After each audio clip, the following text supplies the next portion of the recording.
If you reduce the guitar to the parts that I actually need, this is what you get.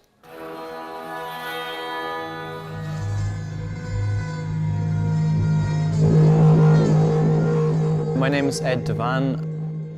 My business is called Soniphorm.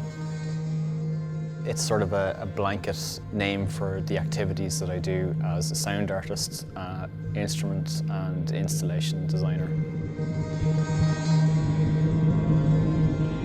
A common theme that runs through my work is an exploration of sound and music.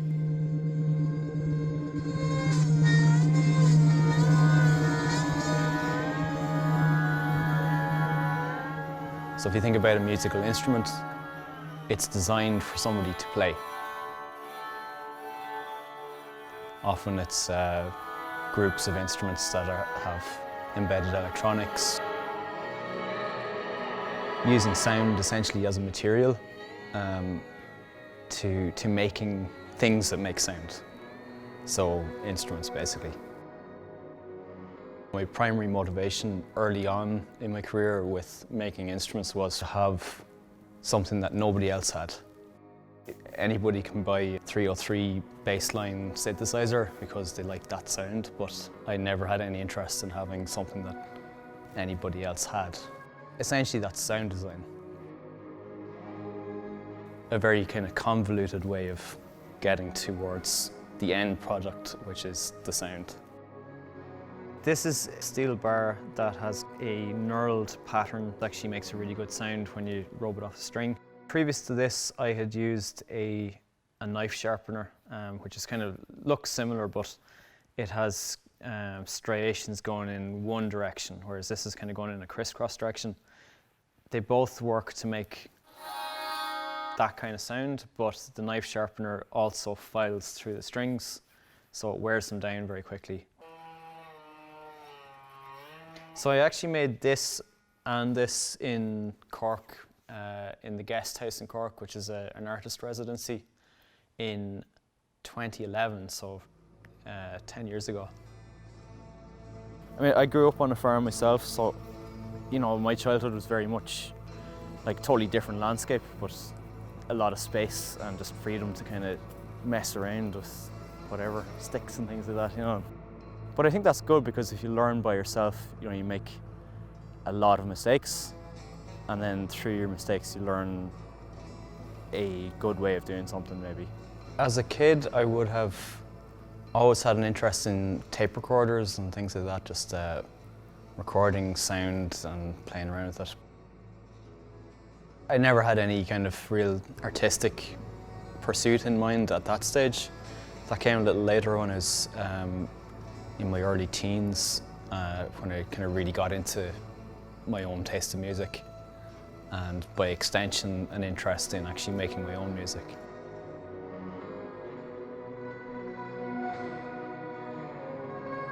After secondary school, I studied sound engineering, music production in Ballyfermot Senior College in Dublin. You know, before the internet, you basically, and before knowing anybody that was making music, I had to figure out what I needed, how to use it.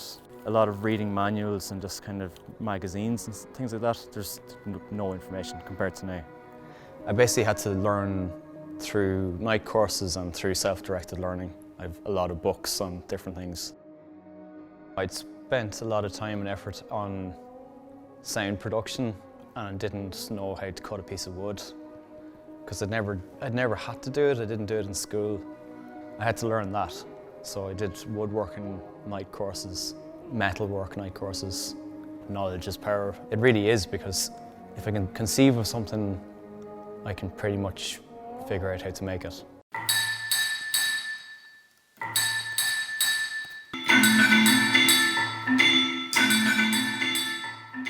Inspiration from completely different things. Like I say, architecture is kind of one that comes to mind, but insects are another. Like I'm not particularly fond of insects, but the way that the way their bodies are made, you know, and plants as well, the actual structures within them are quite fascinating to study. Design is something that you have to learn and practice, and you have to fail a lot along the way. So I had to learn computer-aided design software, AutoCAD, and more recently Fusion 360 for doing 3D modelling.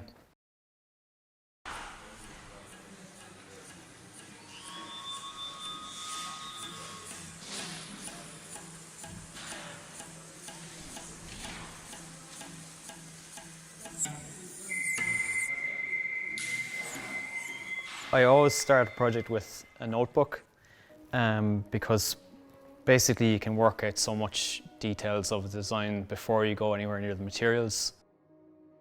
Things never really work out the way you want them to the first time you do them. They might nearly work out and then there's something, a weakness or some aspect of the thing that doesn't look right or doesn't work well. And then you take feedback from that, you refine your design, you make it better. I never really go beyond kind of just really basic sketches because usually what I do is take it to the CAD to do the detailed drawing there. The way I make my living is through a combination of different things. So commissions, like where I'm making installations, would be a large part of that now. So this is a commission that I'm working on at the moment. And the aim of the project is it's kind of a science communication project. And specifically this is about quantum mechanics, which deals with very minute atomic level movements. LEDs in them basically, so they're going to turn on and off and kind of make the impression of something circling around there. Likewise, there's going to be LEDs in at the base of these the clear plastic rods, they light up. There'll be a relationship between the tone sequence that you hear and the lights in the piece.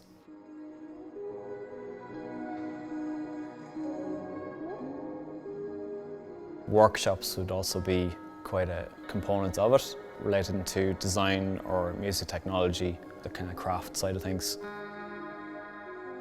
This month I've been mostly making contact microphones, which are used by sound designers and people who do audio recording.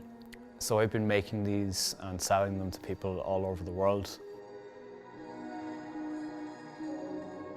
So often people come to me with kind of collaborative projects or ideas that they want me to work on, which I'm happy to do as long as it relates to my goals as an artist, where I get to be in my studio making interesting work.